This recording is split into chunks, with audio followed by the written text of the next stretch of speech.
ರಾಷ್ಟ್ರೀಯ ಉದ್ಯಾನವನವು ಕರ್ನಾಟಕ ಚಿಕ್ಕಮಗಳೂರು ಜಿಲ್ಲೆಯಲ್ಲಿದೆ. ಇದು ಪಶ್ಚಿಮ ಘಟ್ಟಗಳೊಂದು ದಕ್ಷಿಣ ಕನ್ನಡ ಮತ್ತು ಉಡುಪಿ ಜಿಲ್ಲೆಗಳು ಹರಡಿವೆ.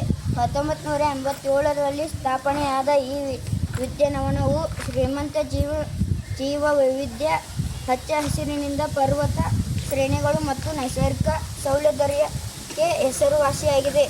ಇಲ್ಲಿನ ಕುದುರೆಮುಖ ಪರ್ವತವು ಕುದುರೆಯ ಮುಖದಂತೆ ಕಾಣುವುದರಿಂದ ಈ ಹೆಸರು ಬಂದಿದೆ. ಇದರ ವಿಸ್ತೀರ್ಣ ಸುಮಾರು 6032 ಚದರ ಕಿಲೋಮೀಟರ್ಗಳಷ್ಟು ವಿಸ್ತಾರವಾಗಿವೆ.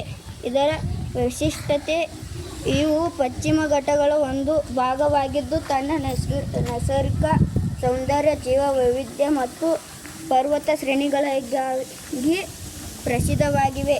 ಈ ಪ್ರದೇಶದಲ್ಲಿ ಹಿಂದೆ ಕಬ್ಬಿಣದ ಗಣಿಗಾರಿಕೆ ನಡೆಯುತ್ತಿತ್ತು. ಆದರೆ ಪರಿಸರ ಹೋರಾಟಗಳ ನಂತರ ಅದನ್ನು ನಿಲ್ಲಿಸಿ ಉದ್ಯಾನವನದನ್ನಾಗಿ ಪರಿವರ್ತಿಸಲಾಗಿದೆ.